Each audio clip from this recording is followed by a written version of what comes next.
I had rejections in my life, and I'm sure you had a rejection in your life. But Oh, yes. how did you overcome your rejection?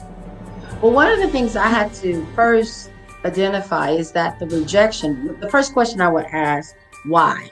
I think Yeah. a lot of us commonly say, why God? And why is this? And I have to be quiet to hear it. I think a lot of times we say why, but we jump to conclusion and figure out, okay, what exactly is it? But when I begin to understand that, wait a minute, there's a purpose for this. Yeah. I begin to look at what is the lesson I'm to pull out of this experience. Yeah. Not how it's making me feeling, not how it tends to make me uncomfortable, but God, what is the lesson in this? What are you trying to tell me? And when I begin to evaluate myself and search the answer out, I begin to understand, wait a minute, could it be that I'm not necessarily rejected, but really he's qualifying me? Really, he's approving me?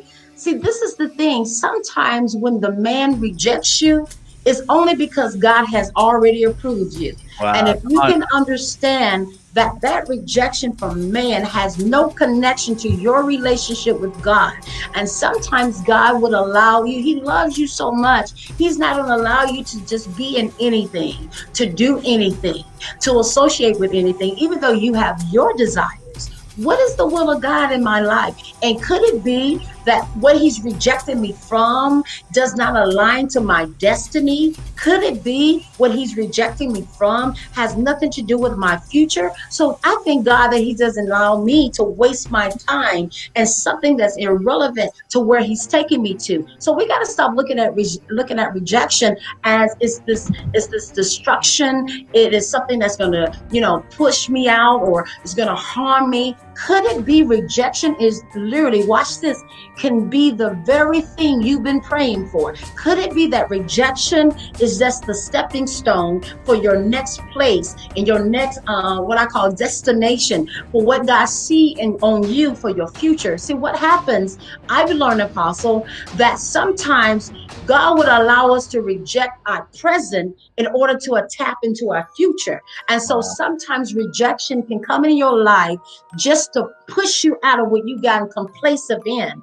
And a lot of us have gotten complacent. When the COVID-19 happened, the biggest thing for me was, it's changing me. It's Yeah. changing my life. What Yeah. I'm going to do next. Not knowing that this has been one of the most prosperous seasons in the pandemic that I've ever had. And some Wow. people say, how is that? People have died. People are sick. But I'm learning that I'm maximizing in the experience that I had.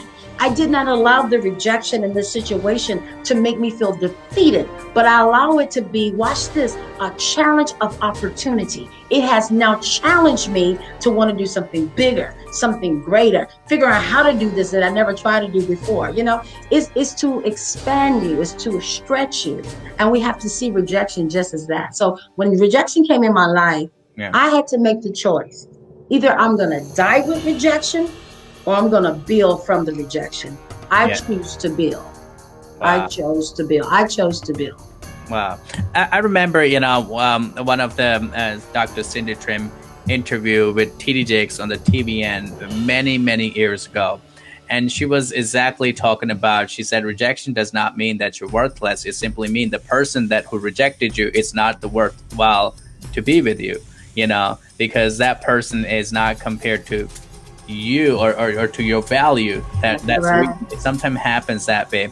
But you have to be faithful. You have to, allow God to work in your life. Rejection does not mean God is done with you. It simply means that God is ready to open a new door for you. Oh yes. I want everybody watching. Everybody's watching, and I want every one of you, please share this, because this is something that most people need to hear. And I want to say this, and this is one of the models I live with. And Apostle, I hope it bless you. I've learned, in order to be accepted in the kingdom of God, Come on. you first must be rejected by man. And this Mm. has been proven, again, historically. The Bible said that even Jesus, he was the rejected chief cornerstone. The chief cornerstone was rejected. Every time rejection happened, Apostle, I found that there was a rising, there was a resurrection, there was a growth, there was an increase every time it happened. And nobody, nobody can prove differently to me. Every time it happened, from Joshua to Joseph to Moses Wow. to David to Isaiah to Jesus to Esther. Esther was, she was abandoned. She was, every time rejection shows up, there is a promotion. And everybody watching, you need to share this. And I want you to hear me very carefully. You got to now stop looking at rejection as your downfall, but Mm, look at rejection as your platform. come Because on. when you begin to understand that rejection, when it came into your life, the purpose of rejection was to inject into you your future. And so you're right, Dr. Cindy Trim, who I truly admire, who's one of the mentors who's been in my life, who's spoken to me constantly, constantly. One of the things I've learned is that sometimes people don't have the capacity for Mm, your future. They yeah. may be good for your present, but God works for your future. He don't get stuck in your present. We get stuck in our present. But God, he's a God that sees ahead. He goes ahead. So Yeah. he's about the head. So Come he's on. not always this, always about Preach it. here. And so we get stuck there. Apostle, we get stuck there. I've been guilty of that. I got so comfortable with my present that I didn't take time to look at my future. You know what's so crazy? Rejection assignment is to literally introduce you to your future. Rejection's assignment is to say to you, listen, you did your past, oh, it was okay. You're doing your present, but this is not good enough. But I've been sent here by your future to tell you, do not get comfortable where you are, and to evaluate yourself so you can go to what your future is calling you to. And once people begin to see that, everything in them should shift. So what I'm saying to everybody, forgive yourself. Just forgive yourself. Start tonight. Say, you know what? I got it all wrong.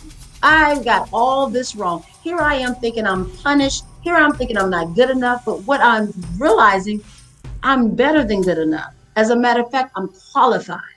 And because my mind cannot even consume what God has for me. I Yeah. have literally been Yeah. literally downing myself and undergrading myself, not Mm, knowing that rejection was to really take you to a higher level. And I wow. didn't mean to dominate the conversation, but I just feel in my spirit that there are people on here, there are leaders on here, Apostle, that have been hard on themselves and have looked at themselves, say, you know what, I'm not good enough, and been comparing themselves. And maybe been in a position where they seen competition around them. But Yeah. there's nobody as good as you. There's nobody that can compare to you, because you are you. You're the only unique you. And so now I realize that I've been in a place of really hurting myself by having a misconception of rejection. Wow, wow, wow, wow. There's a Mhm. lot of people are saying rejection introduced you to your future. That is fantastic.